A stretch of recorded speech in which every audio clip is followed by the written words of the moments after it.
आदाब, नमस्कार। आप देख रहे हैं INN चैनल। मैं हूं शेख अहमद अली। इस न्यूज बुलेटिन में आइए नजर डालते हैं दिन भर की बड़ी खबरों पर। तेलंगाना हाईकोर्ट ने असिस्टेंट पब्लिक प्रोसिक्यूटर यानी APP के तकर्रुरात में ताखीर पर शदीद बरहमी का इजहार किया। अदालत ने महकमा दाखिला के प्रिंसिपल सेक्रेटरी रवि गुप्ता पर शदीद नाराजगी जाहिर की और कहा कि क्यों ना रवि गुप्ता के खिलाफ तहरीर अदालत के तहत कार्रवाई की जाए। इस सिलसिले में उनसे वजाहत तलब की गई। असिस्टेंट पब्लिक प्रोसिक्यूटर्स के तकर्रुरा से मुतालिक एक मुकदमे की समाअत के दौरान अदालत ने सवाल किया कि क्या महकमा दाखिला गहरी नींद में सो गया है और इस मामले में महकमा दाखिला की आया ये सोच है कि अदलिया भी सो जाए। अदालत ने कहा कि तकर्रुरात में ताखीर से अदालतों की समाअत पर शदीद असर पड़ेगा। हाईकोर्ट ने इस केस की समाअत 7 जुलाई तक मुलतवी कर दी है। रियासती हाईकोर्ट में छोटे बच्चों के लापता हो जाने और बच्चों की गैर कानूनी मुंतकिली से मुतालिक एक मुकदमे की समाअत हुई।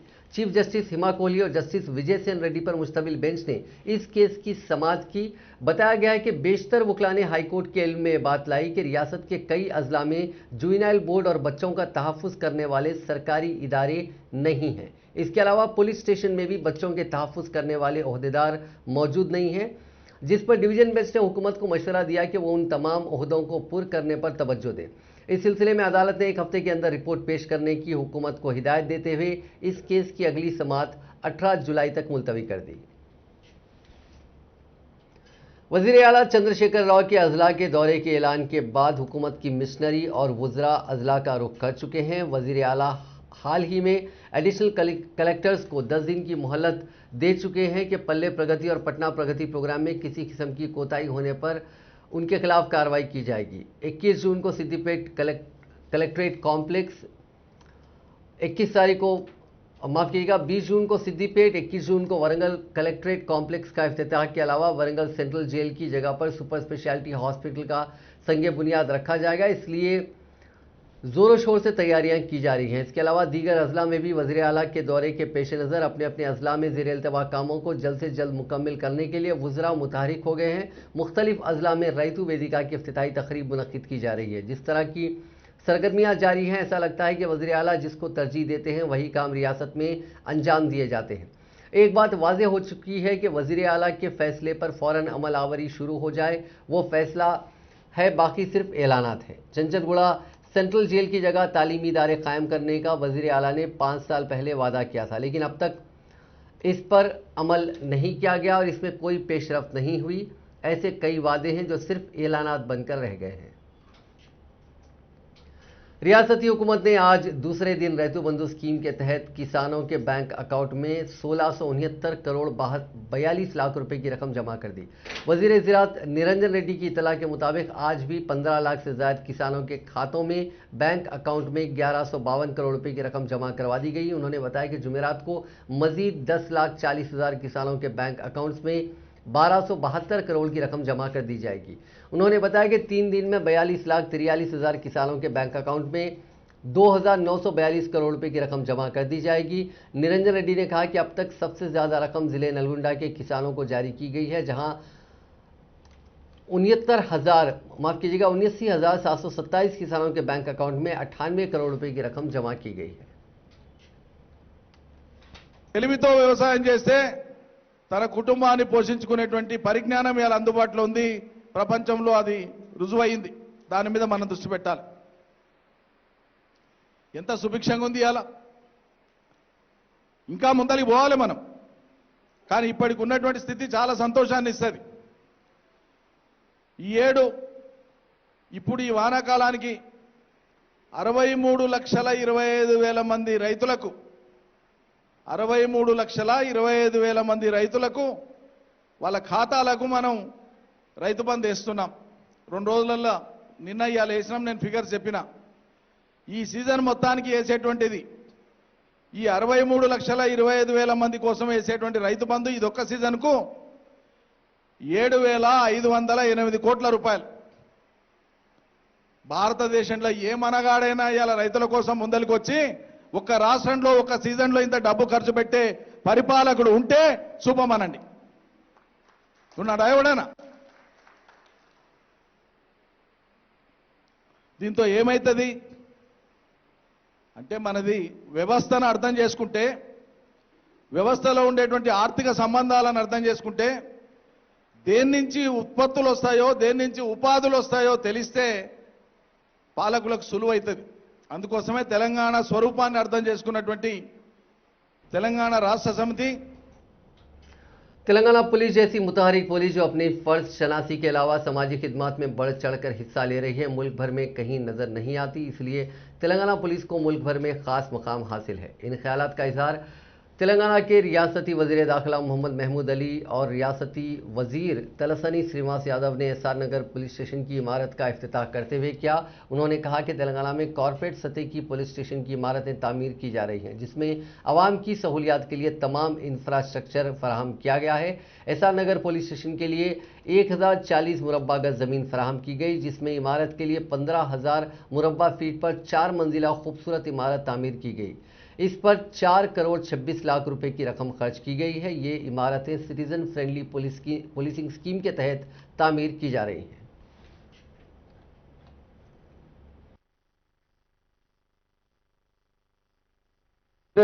చాలా మంది ఒకటి క్వశ్చన్ చేశారు, సార్ తెలంగాణ వచ్చిన తర్వాత ల్యాండ్ ఆర్డర్ కంట్రోల్ అవుతుంది. మా సీఎం గారు పోలీస్ కు చాలా మంచి ఇంపార్టెన్స్ ఇచ్చారు, చాలా బాగా కంట్రోల్ చేశారు. ఆయనకు శుభాకాంక్షలు. మా డైనమిక్ కమిషనర్ గారు అంజనీ కుమార్ గారు ఆయన బాగా కంట్రోల్ చేశారు. హైదరాబాద్ లో ఎంత ముందు హైదరాబాద్ లో చాలా క్రిమినల్ రైజ్ జరుగుతుంది. ఆ టైంలో అందరూ ఒకటి క్వశ్చన్ చేశారు, సార్ ये झगड़े चलते रहते हैदराबाद में कैसा पुलिस कंट्रोल करेगी? मगर अब हैदराबाद पूरा क्रिमिनल राइट्स का खात्मा हो चुका है, कोई क्रिमिनल राइट्स नहीं है, लैंड ऑर्डर बागा कंट्रोल हुआ है। इसके लिए मैं कमिश्नर साहब को मुबारकबाद देता हूँ। हमारी श्रीमती शेख वजीर खजाना हरीश राव ने अहदेदारों को हिदायत दी है कि वो इस माह की 20 तारीख को वजीर आला चंद्रशेखर राव के हाथों नए कलेक्ट्रेट, पुलिस कमिश्नरेट और सिद्दीपेट एमएलए कैंप ऑफिस के इफ्तिताई तकरीब के लिए तमाम ज़रूरी इंतजामात को यकीनी बनाएं। इस मौके पर वजीर हरीश राव ने खिताब करते हुए कहा कि इफ्तिताह की तैयारियों के लिए मुतअद्दिद ज़िले और डिवीज़न सतह के अहदेदारों को जिम्मेदारियां तफवीज़ की गई हैं। अहदेदारों को हिदायत दी गई है कि वो हर दफ्तर के शाख के लिए साइनेज बोर्ड्स लगाएं। वजीर हरीश राव ने डिस्ट्रिक्ट कलेक्टर वेंकट राम रेड्डी और पुलिस कमिश्नर जोएल डेविस के हमरा चारशंबे के रोज़ इंटीग्रेटेड कलेक्ट्रेट, पुलिस कमिश्नरेट और सिद्दीपेट एमएलए कैंप ऑफिस का दौरा किया। वजीर आबकारी डॉक्टर वी श्रीनिवास गौड़ ने जिले महबूबनगर के हाउसिंग बोर्ड कॉलोनी में 23 लाख रुपए की लागत से SWG पाइपलाइन की तामीर का संगे बुनियाद रखा। इसके अलावा शहरी तरक्की मंसूबे के तहत महबूबनगर म्यूनसिपालिटी के वार्ड नंबर 8 में 34,75,000 की लागत से मेटू गड्ढा से पद्मावती कॉलोनी तक जेर जमीन निकासी निज़ाम और RCC पाइपलाइन की तामीर का भी संगे बुनियाद रखा। बाद वजीर मौसूफ ने जिले महबूबनगर के बल्दिया हाते में वार्ड नंबर 47 और 42 के केनाल पर 50 लाख की लागत से बनाए जाने वाले नए पुल के तामीरी कामों का संगे बुनियाद रखा। మోడర్నైజేషన్ ఇవన్నీ కూడా టౌన్లో ఒక పద్ధతి ప్రకారం రోడ్లు, డ్రైనేజీ, అదేవిధంగా వాళ్ళకి కావాల్సిన సదుపాయాలను ఆర్పీలు అన్ని సదుపాయాలను చూస్తూ ఈరోజు పనులు ప్రారంభించారు. మున్సిపల్ చైర్మన్ గారు, వైస్ చైర్మన్ గారు, councillors, additional collectors, municipal commission, AS గారు, అధికారులందరూ పాల్గొన్నారు. ఒకటే తెలియజేస్తున్నారు, అయ్యే పనులన్నీ కూడా కాలనీ అసోసియేషన్ వాళ్ళు కూడా బాధ్యతతో రిటైర్డ్ ఇంజనీర్స్ వరకు ఇది నా పని. ఇల్లు కట్టుకునేటప్పుడు మనం ఎంత జాగ్రత్తగా క్లీనింగ్ అయిందా లేదా, ఏం సిమెంట్ వాడుతుండో ఎంత జాగ్రత్త వహిస్తామో మీ కాలనీలో అయ్యేటువంటి వర్క్లపైన మీరు కూడా ఒక నిఘా ఉంచి నాణ్యతమైన వరకు మంచిగా క్లీనింగ్ కూడా చేస్తుందా లేదని గ్రహించి అవన్నీ కూడా మంచిగా నీట్గా అయ్యేటట్లు మీరందరూ కూడా ప్రయత్నం చేయాలి. అందరూ तेलंगाना के वज़ीर सत्यवती राठौर और एरावली दयाकर राव ने वरंगल सेंट्रल जेल के इलाके का मायना किया, जहां सुपर स्पेशलिटी अस्पताल की तामीर की जाएगी। उनके साथ सरकारी व्हिप विनय भास्कर भी थे। इस माह की 21 तारीख को वज़ीर आला Chandrashekhar Rao MGM super speciality hospital की तामीर का संगे बुनियाद रखेंगे। वज़रा ने अहदेदारों को हिदायत दी कि वो जल्द ही उस जेल के इंहदाम और उसके मलबे की सफाई के काम अंजाम दें। जेल के अहदेदारों ने कामों की तफसीलात से दोनों वज़रा को वाकिफ करवाया। आज यानी 16 जून को पेट्रोल और डीजल फिर महंगे हो गए। आज इस महीने में 9वीं बार इनकी कीमतों में बढ़ोतरी हुई है। इस बढ़ोतरी के साथ मुल्क में पेट्रोल 108 रुपये लीटर और डीजल 101 रुपये लीटर पर पहुंच गया। हैदराबाद में पेट्रोल 26 पैसे महंगा होकर 100 रुपये 46 पैसे और डीजल 14 पैसे महंगा होकर 95 रुपये 28 पैसे फी लीटर पर पहुंच गया। इस महीने अब तक पेट्रोल 2 रुपये 43 पैसे और डीजल 2 रुपये 26 पैसे महंगा हुआ है।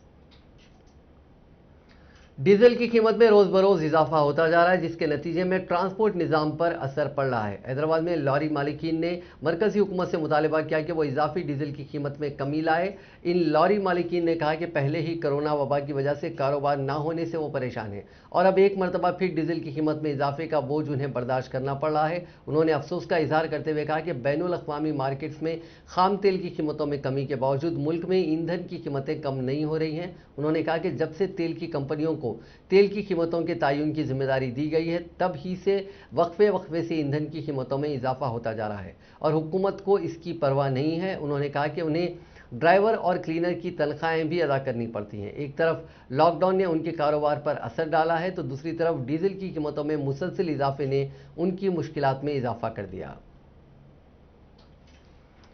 अब बात कोरोना की। दुनिया में कोरोना के मामले अब कुछ हद तक कम होने लगे हैं। पिछले 24 घंटों में दुनिया में 3,67,158 लोगों की कोरोना रिपोर्ट पॉजिटिव आई। इस दौरान 8,808 लोगों की इन्फेक्शन की वजह से मौत भी हुई। हिंदुस्तान में भी कोरोना कंट्रोल में हो रहा है। पिछले 24 घंटों में मुल्क में 62,176 लोगों की कोरोना रिपोर्ट पॉजिटिव आई। 1,07,710 मुतासरीन ठीक हुए और 2,539 की मौत हुई। इस तरह एक्टिव केसेस यानी इलाज करा रहे मरीजों की तादाद में 48,090 की कमी हो गई। तेलंगाना में गुज़िश्ता 24 घंटों के दौरान कोरोना वायरस के 1489 नए केसेस दर्ज हुए, जिसके बाद रियासत में कोरोना से अब तक मुतासिर होने वाले मरीजों की तादाद 6,07,925 हो गई है और मरने वालों की मजमूई तादाद 3,521 हो गई। गुज़िश्ता रोज़ 11 अफराद कोरोना वायरस से फौत हुए। गुज़िश्ता 24 घंटों के दौरान रियासत भर में 1,16,252 अफराद के कोरोना टेस्ट किए गए, जिनमें 1,293 अफराद की रिपोर्ट हासिल होना अभी बाकी है। महकमे सेहत की जानिब से जारी करदा बुलेटिन के मुताबिक अजला में कोरोना वायरस के मुस्बित केसेस में काफ़ी कमी हुई है। ग्रेटर हैदराबाद के अहाते में भी कोरोना के केसेस में कमी हुई है। ग्रेटर हैदराबाद म्यूनिसिपल कॉरपोरेशन की जानिब से आज से सेल्फ हेल्प ग्रुप्स की खवातीन को कोविड के टीके दिए जा रहे हैं। इस प्रोग्राम में तकरीबन 5 लाख खवातीन का अहाता किया जाएगा। 2 हफ्तों में तकरीबन 5,81,318 अफराद को कोविड के टीके दिए जाने का मंसूबा है। टीका लेने के लिए टीका अंदाजी के मराकिज़ के करीब तवील कतारें देखी जा रही हैं। बाज़ मराकिज़ के करीब तकरीबन 400 तक 500 अफराद की कतार देखी जा रही है। महकमे सेहत ने रियासत भर में तकरीबन 2 लाख अफराद को टीके देने का मंसूबा बनाया है। ताहाल रियासत में 84 लाख अफराद को टीके दिए गए हैं। जेएचएमसी के हुदूद में गुज़िश्ता 2 हफ्तों से इंतहाई जोखिम वाले ग्रुप्स में शामिल अफराद जैसे किराने की दुकानात वाले, पेट्रोल पंप्स में काम करने वाले, गोश्त की दुकानात वाले, सब्जी फरोशों के साथ साथ ऑटो व कैब ड्राइवर्स का अहाता किया जा रहा था। अब तक तकरीबन 84 लाख अफराद को टीका देने का अमल मुकम्मिल कर लिया गया। इंतहाई जोखिम वाले ग्रुप्स को टीका अंदाजी का काम तकरीबन मुकम्मिल कर लिया गया है। रियासती हुकूमत ने साबिक वजीर ईटला राजेंद्र के असम्बली हल्के हुजूराबाद में मुख्तलिफ तरक्याती कामों के लिए 35 करोड़ रुपए मंजूर किए हैं। वजीर सिविल सप्लाईज गंगुला कमलाकर ने आज हुजूराबाद में मीडिया से बात करते हुए बताया कि हल्के से नुमाइंदगी करने वाले रुकन असम्बली के इस्तीफा के बाद इस हल्के में तरक्याती कामों को अंजाम देने की जिम्मेदारी हुकूमत पर आयद होती है, जिसके पेश नज़र हुकूमत ने हुजूराबाद असम्बली हल्के की तरक्की के लिए फौरी तौर पर 35 करोड़ रुपये की रकम मंजूर की है। इस रकम से फौरी तौर पर तरक्याती काम शुरू होंगे। कमलाकर ने कहा कि रियासत के तमाम मौज़ूआत में तरक्की हो रही है, लेकिन हुजूराबाद में कोई तरक्याती काम अंजाम नहीं दिए गए, जिसका उन्हें बेहद अफसोस है। हल्के के अवाम ने 5 साल के लिए राजेंद्र को कामयाब बनाया था, लेकिन उन्होंने 2 साल के अंदर ही मैदान छोड़कर फरार हो गए। उन्होंने कहा कि हुजूराबाद के अहम सड़कों पर ड्रेन का पानी बह रहा है। उन्होंने कहा कि गुज़िश्ता कई बरसों से वजीर और रुकन असम्बली की हैसियत से राजेंद्र ने हल्के में तरक्की के लिए कोई काम नहीं किया। उन्होंने कहा कि हुजूराबाद के अवामी मुंतखबा नुमाइंदों की तवज्जो दहानी पर हुकूमत ने 35 करोड़ रुपए की रकम मंजूर की है, जिनमें 10 करोड़ 50 लाख के मिशन भागीरथता के काम अंजाम दिए जाएंगे और 25 करोड़ से दीगर तरक्याती कामों को शुरू किया जाएगा।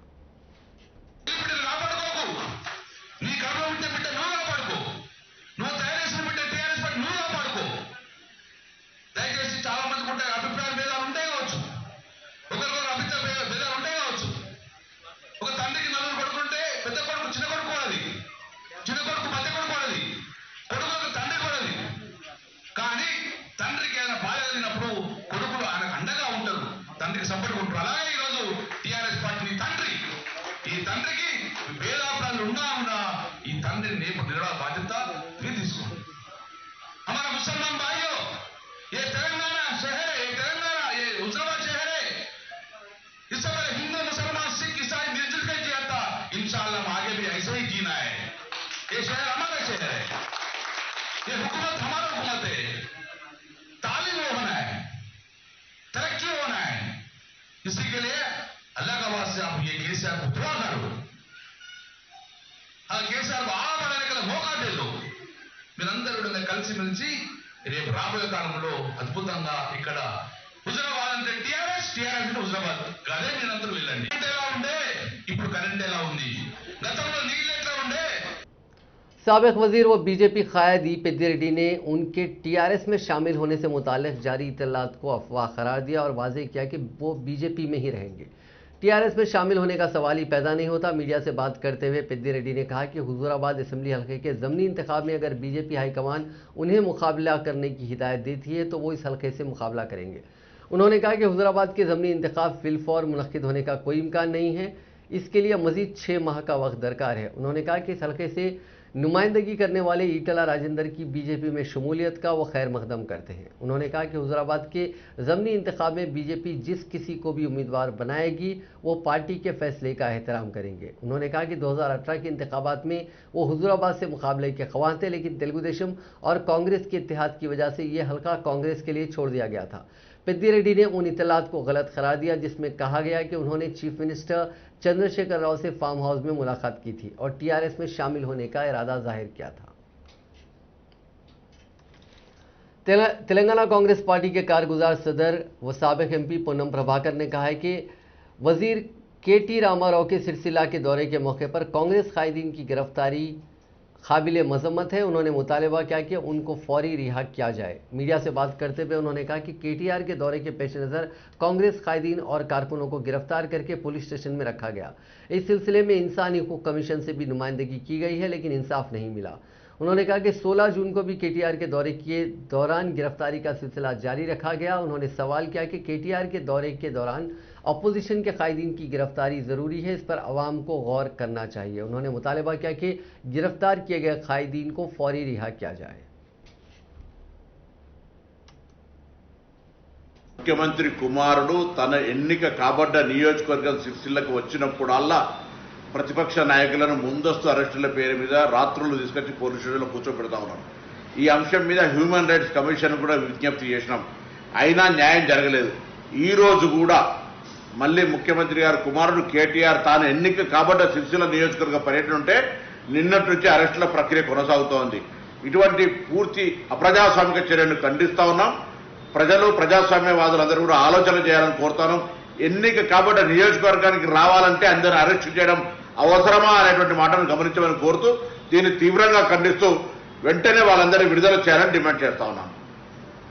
ముఖ్యమంత్రి కుమారుడు తన ఎన్నిక కాబడ్డ वाय शर्मिला ने आज सूर्यापेट जिले के मेढाराम का दौरा करते हुए बेरोजगार नौजवानों के साथ दूबदू बातचीत की. इस मौके पर खिताब करते हुए शर्मिला ने चीफ मिनिस्टर चंद्रशेखर राव को शदीद तनकीद का निशाना बनाया. उन्होंने कहा कि अलहदा रियासत तेलंगाना के हुसूल के लिए 1200 तुलबा और नौजवानों ने अपनी जानों की कुर्बानी दे दी और अब तेलंगाना के हुसूल के बाद भी नौजवान रोजगार न मिलने से मायूस होकर खुदकशी कर रहे हैं. उन्होंने कहा कि तेलंगाना में इस तरह के वाकयात को देखकर काफ़ी दुख होता है. इसे चीफ मिनिस्टर चंद्रशेखर राव का सर शर्म से झुक जाना चाहिए. उन्होंने कहा कि रियासत में 1 लाख से ज़्यादा सरकारी जायदादें मखलूआ हैं. उन जायदादों पर तकर्रुरात के लिए हुकूमत क्यों नोटिफिकेशन जारी नहीं कर रही है. शर्मिला ने कहा कि रियासत में एक असेंबली सीट खाली होने के साथ ही उस सीट पर कामयाबी हासिल करने के लिए हुकूमत शबो रोज़ अपनी पूरी तवानाई सर्व कर रही है, लेकिन गुज़िश्ता 7 साल से लाखों बेरोजगार नौजवानों को रोजगार फराहम करने के मामले में हुकूमत ने कोई संजीदा इक़दाम नहीं किया. सदर तेलंगाना जन समिति प्रोफेसर कोदंडराम ने मरकजी हुकूमत की जानिब से डिस्कॉम्स को खानगी यानी प्राइवेटाइज करने के मंसूबे की सख्त मजम्मत करते हुए तेलंगाना जन समिति की जानिब से मरकजी हुकूमत से मुतालबा किया कि वो अपने इस मंसूबे और फैसले पर नजरसानी करे, क्योंकि इससे तेलंगाना में किसानों और दीगर तबकात को बरखी पर जो सब्सिडी दी जा रही है वो मुतासिर होने का अंदेशा है। उन्होंने कहा कि इस फैसले से रियासत में किसानों को दी जाने वाली मुफ्त बरखी सरबराही का मामला भी खटाई में पड़ सकता है। इसको देखते हुए हुकूमत को चाहिए कि वो डिस्कॉम को खानगियाना करने के मंसूबे को खत्म करें। ఇప్పుడున్న పరిస్థితి ఇది పూర్తిగా పోతది. ఇది తొలగిపోతే మాత్రం పేద వర్గాలు చాలా ఇబ్బంది పడతాయి. చిరు వ్యాపారవేత్తలు, చిరు పారిశ్రామికవేత్తలందరూ కూడా చాలా నష్టపోయే ప్రమాదం ఉంది. అందుకని ప్రైవేటీకరణ ప్రయత్నాన్ని ఆపాలని చెప్పి కేంద్ర ప్రభుత్వాన్ని నేనుగా డిమాండ్ చేస్తున్నా. జనసమితి నుంచి డిమాండ్ చేస్తున్నది. తెలంగాణ జనసమితి డిమాండ్ చేయటమే కాదు, అందరినీ కూడా కొత్త ఆలోచన పరులందరూ కూడా ఈ విషయంలో टीआरएस के रुकने लोकसभा नमन नागेश्वर राव को एनफोर्समेंट डायरेक्टरेट ने समन जारी किए हैं। इस समन में ईडी ने उनको हिदायत दी है कि वो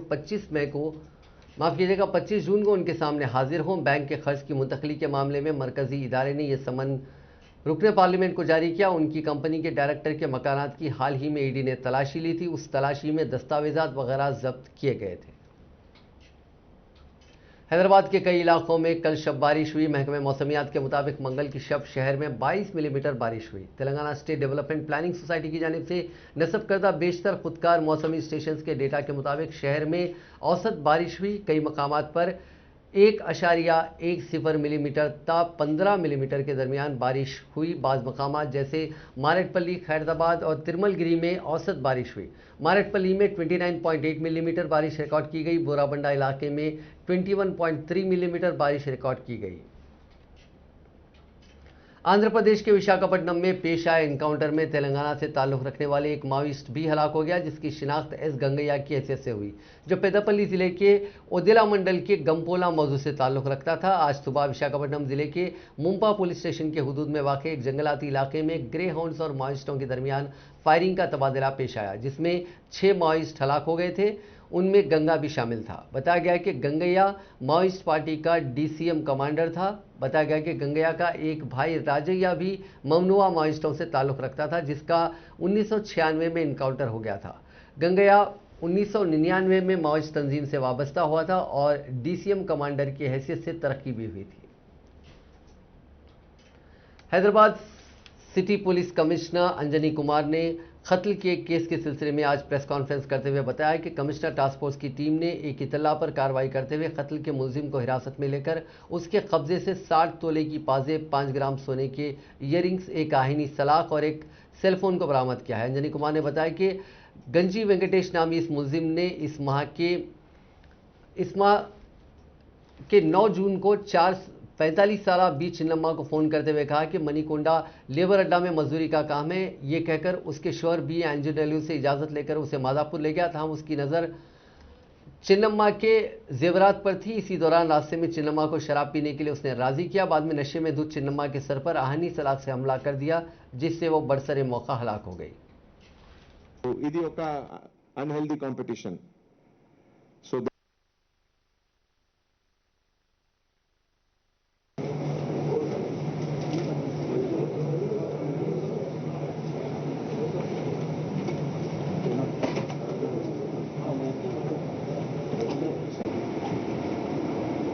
नेबरिंग सभी पुलिस स्टेशन इस केस को डिटेक्ट करने के लिए लगे थे।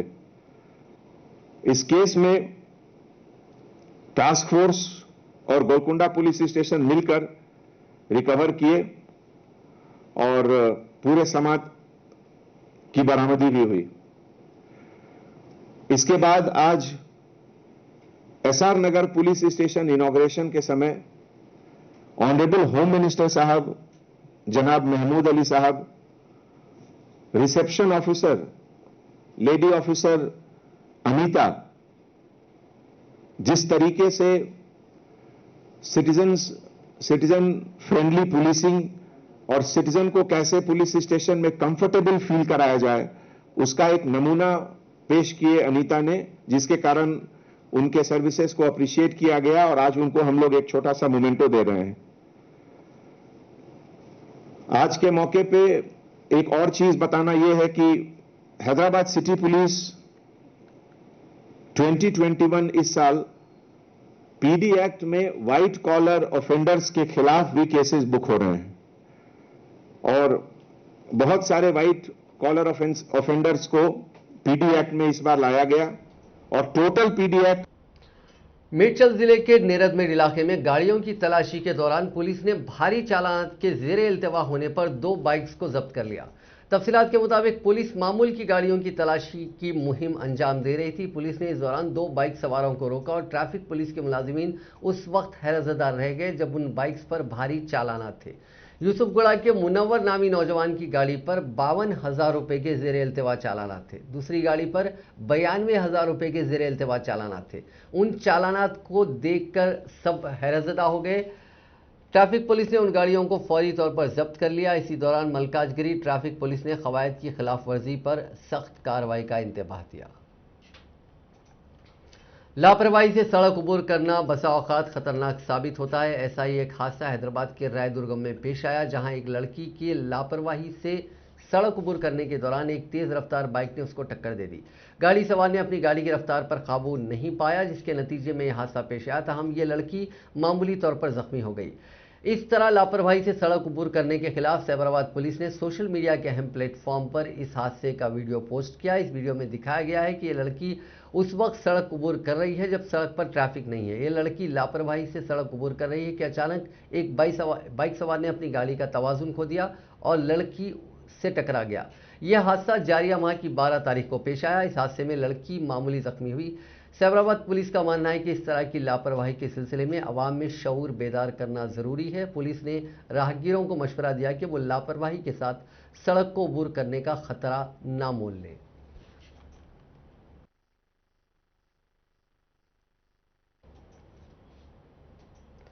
तेलंगाना के जिले खम्मम के मदिरा के एक एटीएम में चोरी की नाकाम कोशिश की गई। 2 नौजवानों की जानिब से की गई इस वारदात का मंजर वहां लगे सीसीटीवी कैमरों में कैद हो गया। मास्क पहने हुए इन दोनों नौजवानों ने रेलवे गेट के हुदूद में एटीएम पहुंचकर लोहे की सलाखों की मदद से एटीएम को तोड़कर उसमें चोरी की कोशिश की।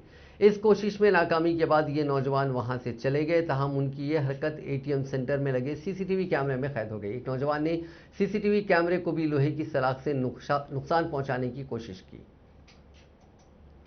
हैदराबाद के नवाही इलाके अब्दुल्लापुर मेट में चोरी की वारदातों में मुसलसिल इजाफा होता जा रहा है। हयात नगर की सूर्यवंशी कॉलोनी में 3 मकानात में चोरी की वारदातें पेश आई। अब्दुल्लापुर मेट में 3 दुकानात के शटर्स को तोड़कर रकम और तलाई जेवरात की चोरी कर ली गई। इस सिलसिले में पुलिस ने एक मामला दर्ज करके सीसीटीवी कैमरों की फुटेज के जरिए चोरों की निशानदही के काम का आगाज कर दिया। चोरी की वारदात का इल्म उस वक्त हुआ जब दुकानात के मालिकीन आज सुबह दुकानात को खोलने के लिए पहुंचे। उन्होंने दुकानात के शटर्स को टूटा हुआ पाकर पुलिस में शिकायत की। सीसीटीवी फुटेज का जब मायना किया गया तो इसमें 3 अफराद नजर आए जिन्होंने समझा जाता है कि यह वारदात अंजाम दी है।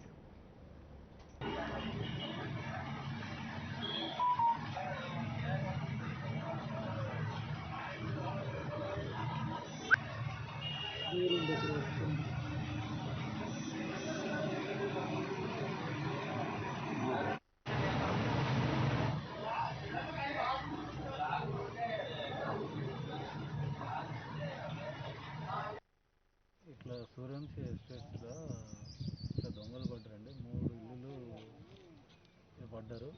2 ఇల్లులల్లో Adilabad Nanded intercity express train में एक बड़ा वाकया टल गया। इस ट्रेन के तेलंगाना के जिले आदिलाबाद से रवानगी के दौरान उसके इंजन में अचानक आग नजर आई, जिस पर फौरी तौर पर रेलवे के एहलकारों ने चौकसी का मुजाहरा किया और तलामुड़ुगु रेलवे स्टेशन के करीब फायर ब्रिगेड के एहलकारों ने पहुंचकर आग पर काबू पाया, जिसके बाद एहलकारों ने राहत की सांस ली। बताया जाता है कि तकनीकी खराबी की वजह से ये आग लगी। ये पैसेंजर ट्रेन आदिलाबाद से महाराष्ट्र जा रही थी। इस वाकये के साथ ही फिक्रमंद मुसाफिरीन ट्रेन से नीचे उतर गए थे। हैदराबाद के तारीखी उस्मानिया हॉस्पिटल की इमारत में एक नामालूम शख्स ने फांसी ले ली। हॉस्पिटल के कुली कुतुब शाह बिल्डिंग की दूसरी मंजिल पर 55 साला शख्स ने यह इंतहाई इकदाम किया। शुबा किया जाता है कि वो किसी की आयादत के लिए आया होगा। अफजलगंज पुलिस ने इस मामले में केस दर्ज करके छानबीन शुरू कर दी है और नामालूम शख्स की शिनाख्त के काम में मसरूफ है। नाश को पोस्टमार्टम और शिनाख्त के लिए मुर्दा खाने में महफूज करवा दिया गया। नाज़रीन, इस न्यूज़ बुलेटिन में बस इतना ही। देखते रहिए INN चैनल।